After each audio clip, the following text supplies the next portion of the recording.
Good morning, everyone. We are in the last, I'm going to say the last throes of money magnetism, the last few days of talking about it. We've actually finished the whole text. And now I'm going to go back and talk about what crystal clarity means. I'll explain it in a moment. Swami had it earlier in the book, and it's a very important concept to discuss. So let's start with a prayer.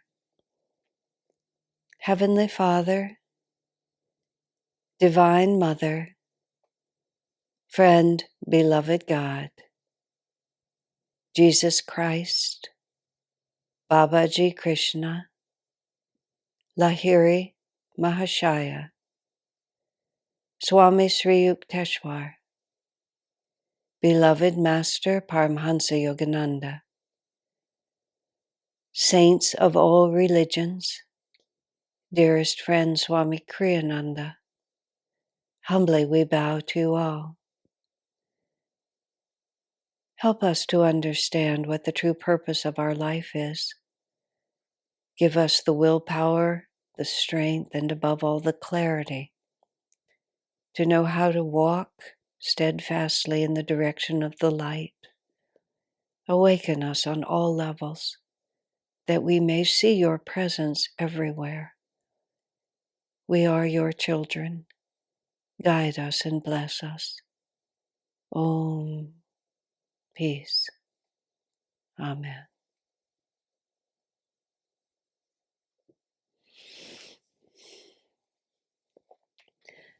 Crystal clarity is a concept that Swamiji came up with. Probably it would have been sometime in the 80s. It's a little unclear to me. I could find out exactly, but I can't remember right now.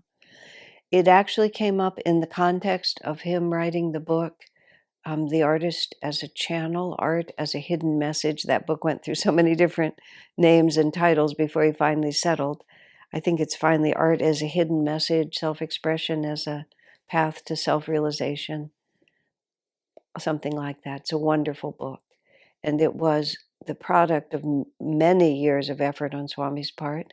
He had a revelation when he was 18 years old and still in college about what constituted greatness in art.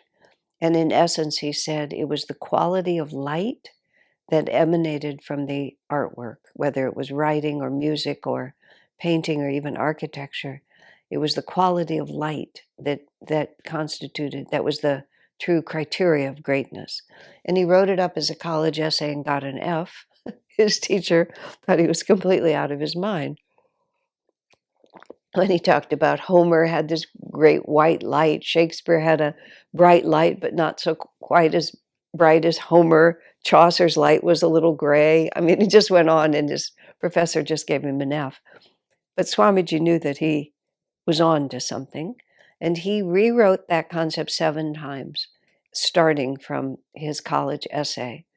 And finally, after years and years, through The Artist as a Channel, he went through Meaning in the Arts and Art as a Hidden Message and The Artist as a Channel. I think I have those titles reversed, whatever it ended up. Crystal Clarity in the Arts may have been how he finally ended up. But in the process of that, he was constantly searching for some kind of overarching explanation. And in the course of doing that, he wrote these, let's see, what is 1, 2, 3, it's 4 paragraphs, which he felt just defined clarity, crystal clarity, and as a fundamental principle of life that is the key to success in everything that we do. And at that point, he changed the name of our publishing company from Ananda Publications to Crystal Clarity Publications. He did that for many reasons, but not the least of which was Crystal Clarity defines what it is that we're trying to do in communication, in the overall mission of what Ananda is. It also, in a way, sort of opened the door to broaden the offerings that Crystal Clarity might offer to the world. I mean, it's meant to be a vehicle for Master's teachings and the expression of the work of Master through Swamiji. But anything that resonates with Crystal Clarity would be consistent with what we're doing. So in this book, I mean, Swami puts it centrally in the book about the meaning in the art and the proper use of the creative arts, and how to use creative self-expression as a path to self-realization. But he also includes it here in his book about money, and it pops up in lots of different places, and it's now it's like a preface to all of Crystal Clarity's publications. It's the mission statement for what we're doing, in a sense. So in this context, he talks about it because he's talking about the need to concentrate. And he says another point in developing concentration and therefore willpower is inner clarity. And as we've discussed in this whole section about money magnetism, a great deal of what prevents us from being successful in the achievement of our financial goals, and often therefore other goals in our life that are dependent on money, is that we're confused in our inception. We're confused between wishful thinking and creative thinking. We're confused about our own subconscious tendencies. And so everything follows from crystal clarity. He calls it inner crystal clarity of reason and feeling. And he says meditation is a great aid in developing such clarity. And then he says, let me quote here what I've written as the definition of crystal clarity. So I will read it through, and then we'll take it piece by piece. Crystal clarity means to see oneself and all things as aspects of a greater reality, to seek to enter into conscious attunement with that reality, and to see all things as channels for the expression of that reality. It means to see truth in simplicity, to seek to be guided always by the simple truth, not by opinion, and by what is, not by one's own desires or prejudices. It means striving to see things in relation to their broadest potential. In one's association with other people, it means seeking always to include their realities in one's own. I'm going to read the following paragraph that isn't part of that definition. Swami says, muddy thoughts and feelings produce chaos, both inwardly and outwardly. Inner confusion is the antithesis of concentration. I mean, that's another way to put it. Inner clarity, on the other hand, is almost the definition of concentration. Now, in this book, he's put so much emphasis on the need to concentrate, and in everything that Swami does, he puts a lot of emphasis on the need to concentrate. I don't want to reiterate that because that's what we've been talking about for weeks, but muddy thinking is a recipe for chaos. And it's actually, if we really stop and reflect on that for a moment, what causes us confusion in our lives is because we don't know where we are, we don't know what we're working with, and we don't have a clear idea of where we're going. And then we just end up in a state of confusion. So cultivating a profound understanding here of crystal clarity is going to change everything for us. So let's start. Crystal clarity means to see oneself and all things as aspects of a greater reality. It's interesting, without my referencing this particular articulation of it for many, many years, that idea that we are part of a greater reality has been my universal way of trying to talk about, in essence, what the path of self-realization is. Those of us who are in a position where we're always trying to communicate these teachings to people and can't always assume a shared understanding or a shared spiritual commitment. I've tried, and this has been Swami's, I follow in Swami's footsteps. I don't want to say I've done it myself, but I've tried to emulate him in finding vocabulary that won't cause people to react. I can very comfortably say Divine Mother, and I can speak about God without any problem in my life. But that wasn't always true. Just to digress here for a moment, as I tend to do. At my first visit to Ananda Village, which was in August of 1970, when I went up there to see some friends who had already moved there, the friends who had actually introduced me to Swami Kriyananda in the first place. And I was in the little office dome of what is the seclusion retreat. I don't know if that's where somebody lives. I don't know if, let me just visualize that for a moment. I think it's at somebody's house now, but it was a little dome, and it was the office dome there. And the whole thing was completely new to me. I knew a lot about self-realization, but I wasn't a devotee. I wasn't devotional. I wasn't consciously devotional. And there was a man there, Binay, who was one of the founding members, and he was talking to Satya, who was one of the founding members. And Binay had started a jewelry business. Everything that we did, we had to do with as little money as possible. And so he took pieces of manzanita wood, which was all over the place. He bored it out. He filled it with rosin and with dried wildflowers, and made jewelry and keychains and picture frames. And it was actually a lovely product. And his workshop was an old abandoned bread truck, which was just somewhere on the property, which had been the place where he did all his work, where he had his tools, where he had his inventory and everything like that. We were not terrifically well organized at that point, and someone else thought that the bread truck was an eyesore and hooked it up to the back of a truck and dragged it down to the dump and pushed it over the cliff. So his whole business, his whole enterprise just got thrown into the dump, plus his structure in which he worked and everything.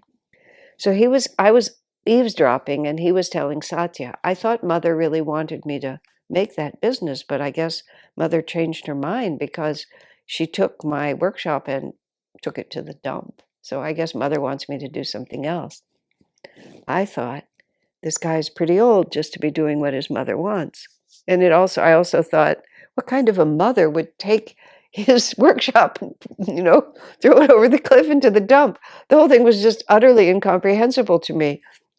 And then later, I learned that he was actually talking about Divine Mother, which was a way of speaking of God, and that did not make it better. It was just like beyond my brain. Now, I have to describe the way I felt during those years, those first years, and I see this only in retrospect. My mind was like a bowl of spaghetti, and it was just completely intertwined and just complete chaos. There was nothing even remotely linear about my brain at that point. My heart was crystal clear. It just was crystal clear. This is where I belonged. This is what I was going to do. And I had to exert a certain amount of determination because my karmic situation was complicated. I had to have absolute, unwavering determination. And I did. But it all came from a feeling level. The brain was just a scramble. So that whole idea of Divine Mother was just nuts to me. And I do remember how crazy it was. I remember when I was talking to Swamiji early on about something that I was struggling with, and he so sweetly said to me, just give it to Divine Mother. And I remember thinking, really? Like, what on earth does that mean? Why don't you give me something to do? And then 5 or 6 years later, I was sitting and talking to someone, and they presented some complicated problem, and I just said, why don't you just give it to Divine Mother? And then I went almost like, like, what did I just say? Because somehow in that intervening time, that which had seemed completely chaotic to me suddenly just made perfect sense. It's just like the different aspects of myself had begun to integrate and come down this way. However, I remember it clearly. So when I see that look in people's eyes when you say God or Divine Mother, I know what that feels like. But when you say that I and all aspects of creation are part of a greater reality, many, many, many people who would never say they believed in God can still say, oh, I'm part of a greater reality. And let's take it another step for us. Because also people make a mistake in thinking that they can, let's see, they can have strong heart feelings, but they don't have to clarify their minds. And sometimes I know I'm very strong-minded, and I know sometimes people resist my determination. But Swami talks about here, you have to have clarity of reason too. That doesn't mean you have to be intellectual. Don't misunderstand me. But you have to have the ability to know not only what you feel, but also what you think. And what does it mean to love God? What does it mean to have Divine Mother in your life? It means is to see oneself and all things as aspects of a greater reality. And it not only helps those who aren't comfortable with the idea of Divine Mother, but it helps those of us who are comfortable with it, because I am part of a greater reality. Isn't that a beautiful phrase? That there's something completely other going on here, and all of us are part of it. In some ways, see, the difficulty with the word God, the Divine Mother is a little sweeter and easier because it's a relationship that we at least have some potential to understand, because everyone has a mother. And if one has a good mother, one remembers that. And if one has a bad mother, one remembers the loss. So either way, you know what it would mean to have a perfect mother. But when we talk about being part of what I was going to say, but the word God, just by itself, when you stop and think about it, it has no defined meaning. That's why theologians argue and work so hard to give it some kind of defined meaning, because it doesn't have one. So oftentimes when I used to teach the beginning meditation classes and so on, people would tell me they didn't believe in God. I said, tell me about the God you don't believe in. And then they would tell me about the God they didn't believe in. And almost always I would say, I don't believe in that God either. It's the problem is vocabulary, that we make up what that means. But when we say we are part of a greater reality, now many people think they're not. But if we can't go even that far, then one needs more experience before you become part of a path of self-realization.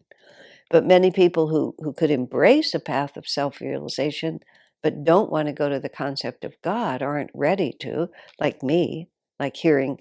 I wasn't that I was against God, it's just Divine Mother seemed like a fairly preposterous idea to me at the time.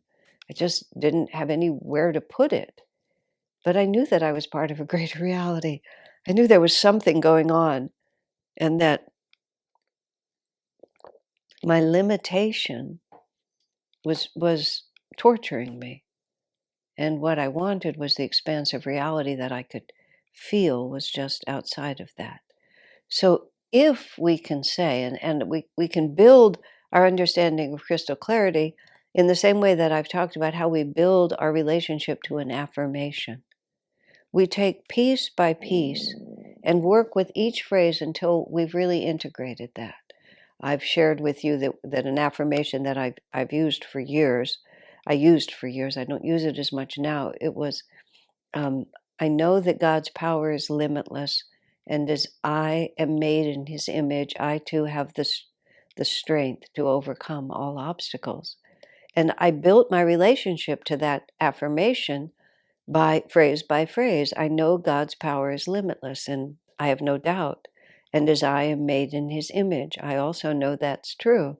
So by the time I get to, I too have the strength, which is where where the heffalump trap was stationed. And that's a Winnie the Pooh reference. You just fall into the pit. That was where I would fall into the pit.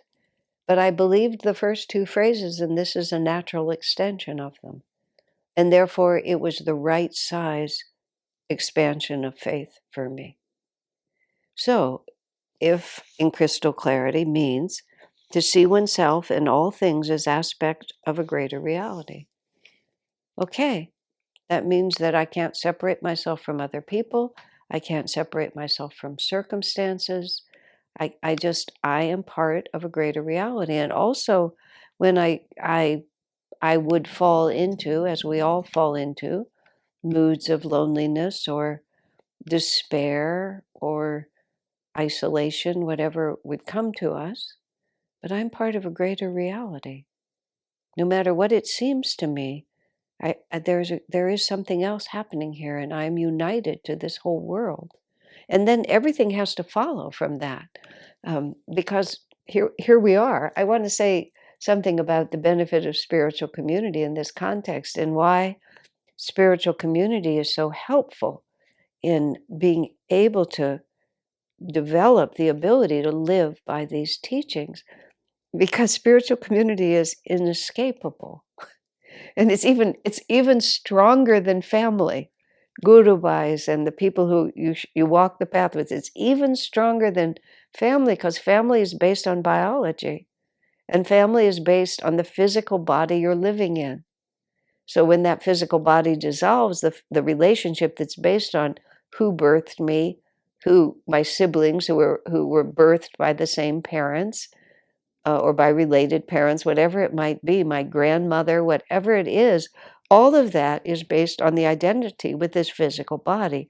Now, of course, we're drawn into those relationships because they're other pre-existing connections.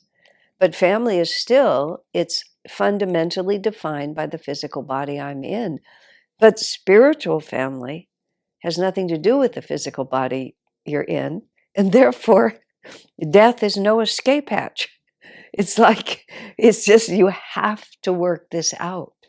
You absolutely have to work this out, because you're going to be repeating these relationships over and over and over again until, as Swami puts it, we spiritualize our relationship with the objective world, and primarily through our spiritual family. So you live in spiritual community. I remember once, I mean, these are hard-won lessons. The people, I've been in this community for 50 years. That's a long time. And it's not like, maybe you have a brother and a sister or a spouse, but, there's dozens, hundreds of people that we've been together for all these years. And the friendships are extraordinary, but they're hard-won. In almost all cases, they're hard-won, because we've all had to face into the fact that if there's disharmony and misunderstanding, death itself will not release us from that, because we are part of a greater reality, and all of us are part of that. And spiritual family is where you get to act that out. You get to say, well, this karma's been going on a long time. How much longer do we want it to go on? And it's just like, it's a question. How much longer do we want it to go on? And sometimes one finds oneself just acting, you don't know what incarnation you're acting from, because lack of mental clarity creates chaos. And that's why even wonderful devotional feelings can be made more wonderful and stronger if there's also crystal clarity behind it. So this is what Swami's asking of us, that all things, to crystal clarity means to see oneself and all things as aspect of a greater reality. Then he says, to seek to enter into conscious attunement with that reality. So this again is like, what is my life assignment here? We think, oh, I'm here to raise a family, I'm here to make money, I'm here to, become an actress or a singer, to manufacture things, to explore my technical interest, to help explore Mars. We can do all sorts of interesting things. When